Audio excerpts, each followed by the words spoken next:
All right, my people, welcome back to Gospel News, where we keep you updated with the latest information on as it take they go. Finally, we are taking our torchlight back to Abia State, where the governor is doing wonders. No be small work and construction work when Governor Alex Otti they do for that place. So the thing they sweet everybody body, including me. Waiting Governor Alex they do. It's a welcome development. We say may God continue to dey bless Amu because of the kind construction where they go on for Abia State. We all are hailing him and saying, Jide Nkiji, because Nkiji, Marama, too much.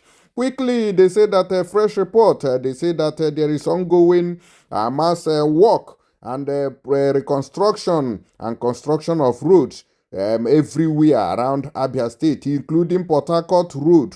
That road we don nyina government, ụzọ nyere government ka ọ rụrụ arụ. Fresh update, daylight and the water fountains we don't happen around Abia State. I go to show you the videos of all these places. Make you now use on our eyes. They see even though we enter, they say construction don't start from there. All these videos they come all your way from Kepu TV. We be our brother we dey for Abia State. They covertalize everything wey dey happen there when Governor Alex Otti take the junction, they go the next level. I go one make una use on eyes, take they see all these projects. Yeah, my people, here I watch Kepu TV. I report na Port Harcourt Road. Today is Wednesday, the 17th day of January 2024. The Port Harcourt Road name business ebe chingela aha Julius Berger from Julius Berger Construction Company to Ekwueme Construction Company. Ile anya ga ahụ na ihe a na-ekwu ihe a na-eme. Nyekwu ihe a na-eme. Onu ochekwekwa m fonye ọkụ. You can see the basement of the drainage and then my hand eme fixing gutter. So eto etiri base ugbu a na. Ha say in the next 3 months ibi ebe a ọnụ ọchị a ga-ekwegi fonye ọkụ. Onwegi mathematics also a na-arụ ebe a, onwegi English also a na-asụ ebe a. Whenever you engage a capable, credible construction company with a track record, what you just go and sleep. What you don't expect is nothing but the best. This guy put on machines everywhere. As I told you, today is Wednesday, the 17th day of January 2024, and Kepu Airport. Now, Port Harcourt Road, ebe ọrụ ọnụ ochekwa when the mother phone ọkụ. This is Kepu. Ana moma adara ọchị n'ala. Nwe onye ọchị na-akwado. The English version ya meanly. Now, intentionally, with the fall for laughter, no dey push anybody down. This is Kepu TV, and then I report today being Thursday. Today is Thursday, the 18th day of January 2024. We are now reporting Lima Aba, Berger, Abela, full force. They are now doing the magic, what they call them, the construction giants. The drainages are all here, and they are fixing it perfectly. Even got the knock sweet. What are the area mechaka? Every equipment is now in place. If you are not in Aba, you are mixing a lot. If you have not invested in Aba, you are missing a lot. If you don't have a property in Aba, you are missing a lot. Maka Dr. Alex Otti, Abegalanda Aba film. All Zanya Babelewa. Oh, Tuakode. Ofwe okora na alo nke ọma. English version ya wuru. The elasticity of this okra soup, they draw well. Today is Friday, the 19th day of January 2024. As you can witness what Dr. Alex Otti, OFR, is turning Aba into Aba Wuzikwa JJC, Aba Wuzikwa Aba Nanya, Aba Nehuzi, Hinda Hana Homa na Abuja, Ala Bekee, New York, Florida, Kentucky, and also Chelsea, and also many other England and also abroad. Dr. Alex Otti, the Bogacha, Asakuru, La Maronia Patarea, Oga, Fire, Nambo Fesi, Tola Tapana Abia practice here, Abia State, Eba, Emilogo, roundabout water fountain, and Kepu is here to tell Abia that I was a Mugo and Abenwe Mugo. Thank you for watching Kepu TV. I love you all. Good day, my people. Good day, Abia. Support Kepu TV on the MIX. This is today, Saturday, the 20th day of January 2024. Kepu no na eba na akpọ Owerenta Umu Acha in Ixia Langwa local government to improve food sufficiency in Abia State. Dr. Lex Chioma Otti have flagged up Kadwala as this was Uzubuana, Gawana Strait, or connected both Umeka, Gawaka, Overenta, or Kadwala is so that Gana Bata, the Green Revolution, as agriculture is our culture. As when Onye Zanaga, Twinu, Komuni can make Adwala so that all the entrance points into Aba are the sufficient. One and Enugu Port Express Road use. So I say Ome the dualization of the last and come to know to the Kuna person or Ebe Mapuruma Gogana run again dualization. Kuno Manamana, Dr. Leso Dane, this is your boy Kebu TV, and I love you all.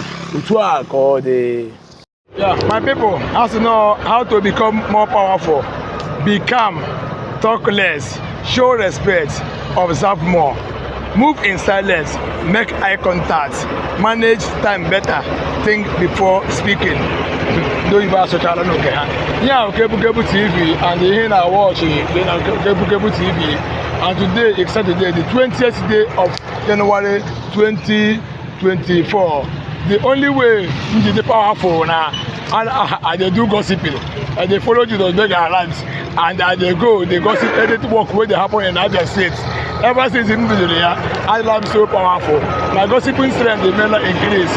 Up here and also now, the original of yourself and not the photocopy of another person. Beggar now, Oro, and Hannah Kawashi, who's on the Aba, also especially Port Harcourt roads. You know what you Kebu TV, a man Hannah. I'm a gossiper and I do it with all my heart. I love you all and we'll talk all day. I was going to the Babu, I also call here.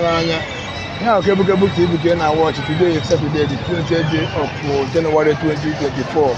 Kebu is a flash over the news. If you have no matter her name and whom matter on is Steve, who ended up with simultaneous impression as someone who reads psychology of learning the human perspective. I always apply leniency in all my ordeals. As a Kamzuno, Port Harcourt Road, you can see the beauty of reality. You can see the him the boy treating sweet. You can also see the precast leaflets all the way from Uyo. You can also see how people never know they may sight and also they may express their views. You know what you Kebu TV and we are reporting about to the city that never goes to sleep. Here we call Dr. Lex Chioma Otti. I love you all. Yeah, good morning my people and happy Sunday. This is Kebu TV. Annual for the Gano Calamara and then cause Egypt one Gracia. So Sunday, none of the Losbega my Hana, my hair was Sunday, my hair weekend. Sunday, the 21st day of January 2024. I'll say, I know exactly Port Harcourt Road by MS Street. Ebe and excavate very close. They are not getting very close to Orata Junction. Emega excavate all the old drainage. Ana eme excavate. Ana kuria. Ana ekobia na trucks. Eburia na apple. Kebu si kwa better. Ebe ufodo ga no kale mara ndi nkozo juta na grasa. Kudu na aga church. Anywa na ebe na juta na grasa. Na arụ ọrụ na awurukwa anya. Na-elekwa ka ife si na aga n'obe. This is Kebu TV. And I tell you what, just one advert, come and invest in Abia State, come and invest in Aba. You want labor, me business labor, you are missing a lot. I love you all, to our call. Okay, Bible said, I will do a new thing. He is actually referring to Abia State. Today was Sunday, the 21st of January 2024. Kebu Abia report about Port Harcourt Road by Hollywood. Ebem Nubu and the hip of the team, the Ebna excavator on Elia. Most of you now watch the video. Heap of refugees are Tocharuno. So if you want to insult me with all your hearts, but don't insult me. My own identity, Toroge. Today, men of the Vilodega are now hampering and also dealing on it. Not only say they pack dirty, also Hana woman, but I'm an open the Oko. Even the one you knock out changes overnight. So Anna dirty. Anna woman go be now do no mama go na the Egyptians you see today, you shall see them no more. So boy Kebu TV reporting on the MX in today Port Harcourt Road about Abia City. I love you all. Utua call the I mean over the years Makauza na Rube Nagebahara no even if we go come on and no here. As I can give them they are blessing Abia, they are blessing Aba. They want to water us, they want us to cool down because we can idea. The Egyptians we see today, we shall see them no more. Eba will breed and oko. Dr. Lex Chomo which are pay labor will oko. Up shower everywhere. On our way, uncountable blessing, uncountable turnaround. Abia, this is the best time to be an Abian. This is the best time to invest in Abia. This is the best time to visit Abia State.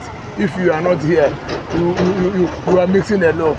Everywhere now, Waro and Aba now maintain the cleanest city in the whole of Southeast, the most safest city in the whole of Southeast, and the most developing state in the whole of the Federation. In a watch Kebu TV, and what am I calling now? We're near a crash. I love you all. All right, so I believe so, and I don't see those wonderful videos there. And there is also a concern that is being raised here by Kepu TV. Say, please, Abians and Nigerians, anyone that could tag Federal Ministry of Works and Housing, Federal Ministries or Ministry of Works and Housing, those Chinese contractors don't want to connect Cemetery Road in their work schedule, meaning we have been cut off. Even bike can't cross the railway line. If you look at the railway, you go see the height when intake day. But it is supposed to be filled up so that motors and other things can cross this place. So I don't know the kind of construction work going on here. So able Governor Alex Otti, I beg go make you tell them, say this place. Na hemeta nka ha dozie because I seen here mezi and akpoya wamma will make the work make it complete because we cannot have half done. The work never done if they never do and finish. Make them do and well so that this place got corona check. Good afternoon, my people. Good afternoon, Abia. This is Kebu TV. And I'm now reporting today was Sunday, the 21st of January 2024. Exactly Cemetery Road now by railway. From my findings, they narrow this railway now. Don't have any plan in their job schedule. KTA crossing here, road here. But initially, there was a road there, and people had been using this place. Cemetery grass through Sheba no Gawa bus to connect here to Osusu Road. She will get Sheba and Burungwa and Basre to Bata Cemetery. But I want the government to investigate the issue and also put mat on it because I wanna cut road off is going to hurt the economic activities on this part, and also this quite useful. I just want government to investigate and also inform them so that they will get use it. You know watch Kebu TV. I love you all.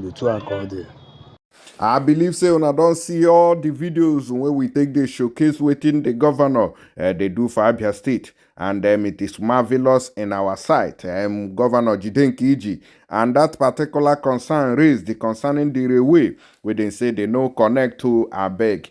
Make you talk to them very, very quickly. May they go fix that place so that the masses can continue to enjoy the good works when they do for Abia State. It is commendable. And then we know say this kind better thing fit happen under your administration because waiting Kezie Ibarra do when it was his time is so embarrassing. Man, we no fit live up to expectation. You know fit fix Aba.